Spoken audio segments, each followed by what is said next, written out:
Like, you're either good enough or you're not. It drives me crazy. ATP, you got to fix the schedule. You have to. It can't be 11 months. You have to buy back a lot of the 250s. You have to work backwards from September after the US Open, find a way to trim 4 weeks. That's the ideal scenario. You have to. We keep hearing there's a buyback fund. We keep hearing millions and millions of dollars have been allocated to the, know what, guys? Use it. Because hopefully Chris doesn't need to, but by the time the end of October comes, and in a perfect world, ATP finals would have already been played somehow. Chris should have the right, if he's 80 in the world, 120 in the world. If he's 30 in the world, maybe he's not, as he was, last year and the year before. Maybe he doesn't need these, but if you want to extend the calendar, those indoor 250s, baby, go ahead, just line them up. That's what I'm saying. Why are the people, like, imagine a job where the people who work the most, you force them into working more instead of rewarding the work that they've put in with some rest. Yeah. Whereas you have people who are on the way up or fighting for that ranking position or whatever else, clear the runway for those people to go nuts in November. Clear it. I have a crazy idea. I know we're going to do a scheduling show because I've already seen your map. I've seen your crazy map. No, this idea was you have $105 million. Some organization does. Why don't you just go buy a bunch of 250s? I'm just saying. That would be too easy. The 2 weeks, like the ATP. So I'm going after you right now because I need, you have to maintain an ounce of credibility here. You fucked up the schedule royally. Like all we hear is that we're going to have the best interest of shortening the season.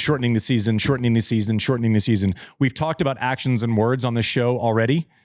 You talk about it all the time, but then what do? With not a lot of player input, you're making every event 2 weeks. You're adding weeks to the calendar. You're going to put one in February. Don't be shocked when that news comes around and we add another one to the calendar. And there have been like zero things. We hear about buybacks. They don't happen. There has to be a restructuring of the schedule. That's the biggest way for you to claw back player support, especially for the people who have been creating the most revenue and putting in the most work on court. Has to happen. Andy, can I mention one thing about that from a player's perspective? I'm not sure if you've spoken about it before, but the reason I think fans have to understand the reason that players are kind of not in favor of these 2 week events is because although it gives a day of rest in between each match, a day of rest at a tournament is not a day of rest for recovery. Yes. It's you're now forcing players, tournaments that used to be 1 week, you're forcing them to now have 12-day events. Now they have to get there a little bit earlier. They have to prepare, get it adjusted to the conditions. If they lose early in the tournament, a lot of times there's another tournament they can play that second week. So now they're having to scramble and make arrangements to be able to go play. In the case of Indian Wells, you have to go play Phoenix, or I believe this year they had one in Dominican Republic. So now you're traveling, you're playing again that second week. You then go from that second week of a challenger to Miami, which is another 2 week event. You play there. So it's constant hopping around, and it doesn't allow time for the body and the mind to rest and recover. When the Masters were 1 week events, yes, less players got in. And I think that's going to be the ATP's response. It's like, hey, well, we increased the 2 week events. We now allow players is ranked as low as 150, 160 to be able to get into these big events, to be able to play tournaments and get a bigger paycheck outside of the Grand Slams. So, hey, we're trying to spread the money all the way down the rankings, but I think it's still a very unpopular thing from players in the locker room. We'd rather have a little bit of time off, or maybe we can just set up and say, hey, if I don't get into Madrid or Rome, I'll stay an extra week at home, and then I'll go play a challenger, or I'll go play another event or something else. Instead of having to be there, going to Europe now, it's a whole if you leave for Madrid, you're gone for 12 weeks. Wait, so you leave for Madrid, you're gone for 12 straight weeks. This is going to be pretty divisive, Chris. Let's think about this for a second. So you're saying that players should have more of a say in where and how they rest? Now you're talking crazy. That's psychotic. That's nuts. Yeah, I know it's a wild concept, but it's like, it's like rest. I think fans hear all the time players complaining about the 12-week events, and they're probably confused as to why players don't like it. And I think also just painting that context for them is saying, resting at a tournament, when you see us on our off day at Indian Wells or Miami, that's not rest. That's we're still doing our strength and conditioning. We're still doing our treatment. We're still doing our training. Like, it's not really the rest day that you might think. We're not just it's not training going days. out in the city. Like, listen, you need that block at the end of the season. So whatever you're piling on during the season, you're taking away from the end of the season, just pretty simply. So I would rather have that time to control my training, right? I can't go lift and run 400s when I have to play the next day in Madrid because there's an off day. So it's not the type of training and/or rest. And as a player, you have to decide those moving parts when every event is 2 weeks, or you're adding to every Masters event. And I know that revenue from the TV contracts is contractually prorated if you just add days and that goes into your pocket. So I understand the reasonings for it. That should trickle down. There should be transparency, but there should be a voice in the room. So the 2 week events, disaster. Stop pretending like you care about the schedule when your action set says otherwise. For the Grand Slams, who I have great, admiration. They've built these institutions, amazing things. 15% of actual revenue to prize money compared with an NBA's 50%. Like, I don't need to sit here and tell you that's ridiculous. The one thing that is not mentioned, and this is going to be, I think, my pet project on this show moving forward. And by pet project, I mean, I'm just going to yell and scream about it a bunch.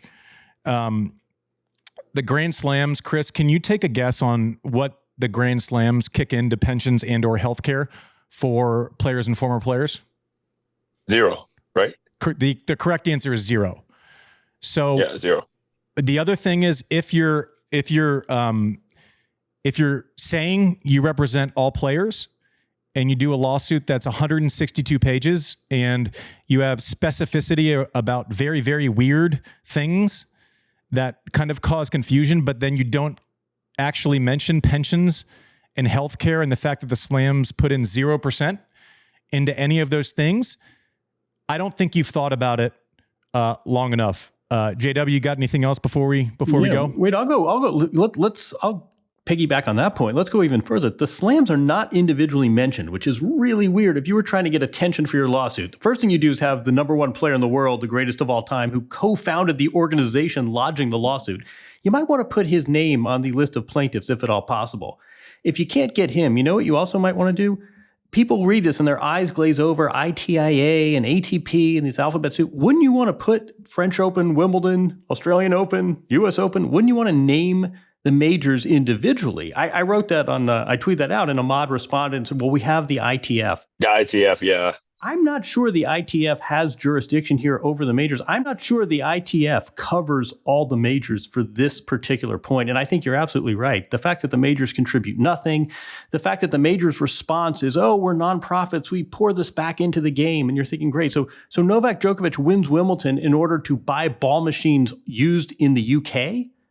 I'm not sure that's a great deal. But no, I mean, I think, look, I don't know if you want to wrap, but big picture here. In a best case scenario, this gets the player voice amplified.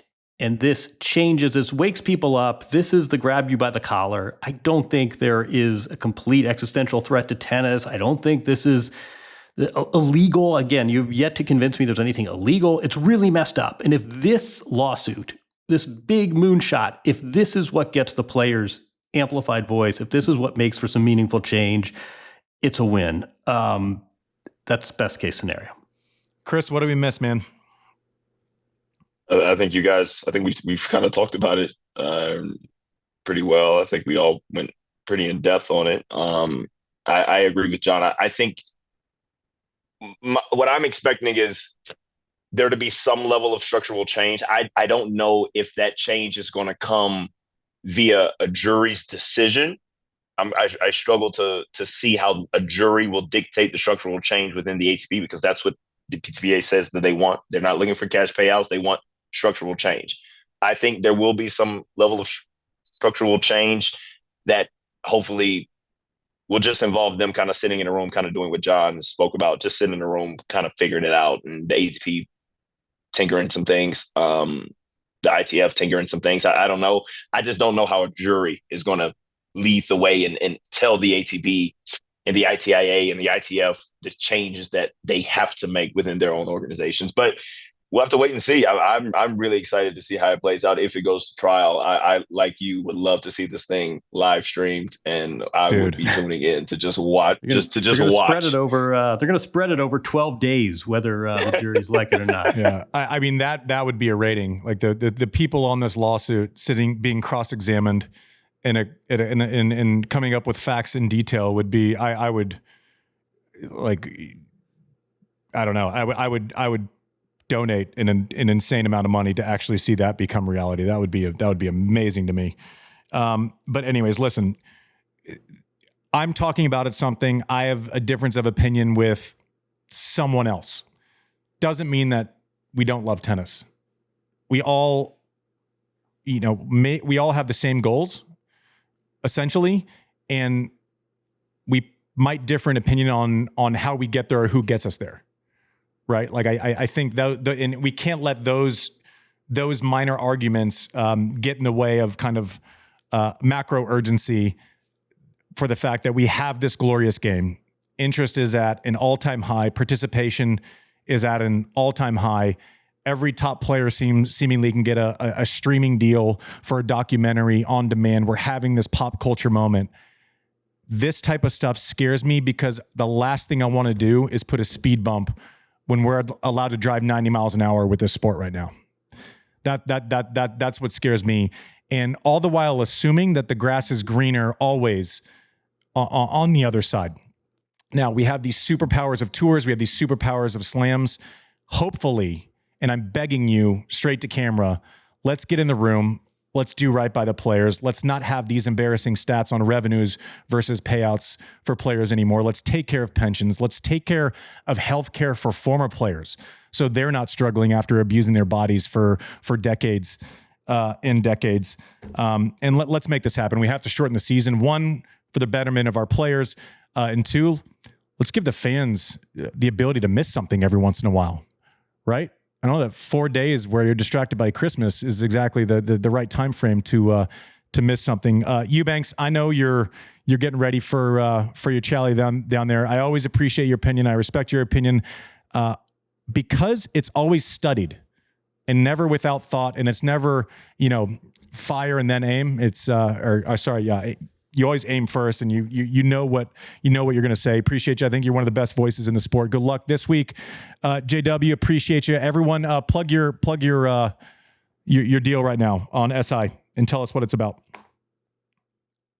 A long column trying to make sense of the suit, and I'll put it on the socials as well. But hopefully, a measured take at odds with we need to smash everything or else the PTPA is fraudulent, needs to go away. Hopefully this is a balanced, measured take of in keeping with our conversation today. And thanks, echoing what Andy said, Eubanks, always a pleasure. You really set the standard. And honestly, thanks to you, Andy. I think this is what's needed. It's easy to play this out on social media. I think even some of the people who you would expect to sort of be more measured, easy to have a hot take. I think it's harder to sort of figure out what we admire about this attempt and what may have fallen a little short. And hopefully this all results in the sport ending up in a better place. Producer Mike? No, it's great. I'm excited for us to do a little special episode that dives into some of these issues. Yeah, our promise is we're not just going to talk about ending the schedule. Mike, we've been talking through the realistic version of and listen, it's pie in the sky, but of a perfect schedule that might work for anyone. So this is kind of like fantasy scheduling. Yeah, we're going to try to put that out in the next month or so. We'll send it to you, Chris, to see what we get wrong as a current player as well. But thank you all for listening to Serve. We'll put Jon's column, which is always great, in the show notes, and we'll see you next time. Thanks for watching. Thanks for listening.